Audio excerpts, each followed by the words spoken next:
তৃতীয় বিশ্বযুদ্ধ শব্দটা এখন আর শুধু কল্পনা নয়, বরং আন্তর্জাতিক রাজনীতির প্রতিদিনের আলোচনার অংশ। বিশ্বজুড়ে বিশ্লেষকরা একটাই প্রশ্নের উত্তর খুঁজছেন, এই ভয়ঙ্কর যুদ্ধটা যদি সত্যিই শুরু হয়, তাহলে প্রথম আগুনটা জ্বলবে কোথায়? ইউরোপে উত্তেজনার পারদ চড়ছে। ফিনল্যান্ডকে ঘিরে সাম্প্রতিক বক্তব্য আর সামরিক ইঙ্গিত নতুন করে আলোড়ন তুলেছে।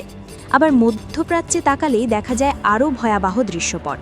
দীর্ঘদিনের জমে থাকা ক্ষোভ, সংঘাত আর প্রতিশোধের রাজনীতি যেন আগ্নেয়গিরির মতো ফেটে পড়ার অপেক্ষায়। মধ্যপ্রাচ্যে আমেরিকা ও তার মিত্রদের একদিকে অবস্থান আর অন্যদিকে ইরান, রাশিয়া ও চীনের মতো শক্তিশালী দেশগুলোর সমীকরণ, এই দুই শিবিরের মুখোমুখি অবস্থান বিশ্ব রাজনীতিকে ঠেলে দিচ্ছে বিপজ্জনক এক মোড়ে। অনেক বিশ্লেষকের আশঙ্কা, এই শতাব্দীর সবচেয়ে ধ্বংসাত্মক যুদ্ধের কেন্দ্রবিন্দু হতে পারে ইরান। ইতিহাস বলছে, বড় যুদ্ধ কখনো হঠাৎ শুরু হয় না।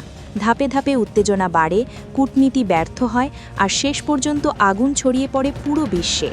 যদি সেই পরিস্থিতি আসে, তাহলে শুধু যুদ্ধক্ষেত্র নয়, বিশ্ব অর্থনীতি, জ্বালানি বাজার, সাধারণ মানুষের জীবন সবকিছুই বিপর্যস্ত হয়ে পড়বে।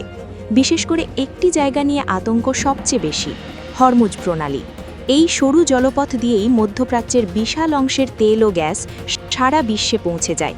ইরান বহুবার হুমকি দিয়েছে, বড় ধরনের সামরিক আঘাত এলে তারা এই পথ বন্ধ করে দিতে পারে। প্রশ্ন হল, ইরান কি সত্যিই সেটা পারবে? সামরিক শক্তিতে তারা আমেরিকার সমকক্ষ নয়, এটা বাস্তবতা। কিন্তু বিশেষজ্ঞরা বলছেন, পুরো প্রণালী স্থায়ীভাবে বন্ধ না করলেও ইরান অস্থিরতা তৈরি করতে পারে। নো মাইন, ড্রোন হামলা কিংবা দ্রুতগতির নৌযান দিয়ে বাণিজ্যিক জাহাজে হামলা চালানোই যথেষ্ট। এমন পরিস্থিতিতে একটিমাত্র তেলের ট্যাঙ্কার ক্ষতিগ্রস্ত হলেই বিশ্ববাজারে তেলের দাম আকাশ ছুঁতে পারে। জাহাজ চলাচল ঝুঁকিপূর্ণ হয়ে উঠবে, বিমা খরচ বাড়বে আর এর প্রভাব পড়বে প্রতিটি দেশের অর্থনীতিতে। তৃতীয় বিশ্বযুদ্ধ যদি শুরু হয়, তাহলে সেটা শুধু গোলাবারুদের যুদ্ধ হবে না, এটা হবে অর্থনীতি, জ্বালানি আর বৈশ্বিক স্থিতিশীলতার বিরুদ্ধে এক ভয়ঙ্কর আঘাত। এখন প্রশ্ন একটাই, বিশ্ব কি সেই অন্ধকার ভবিষ্যতের দিকেই এগোচ্ছে?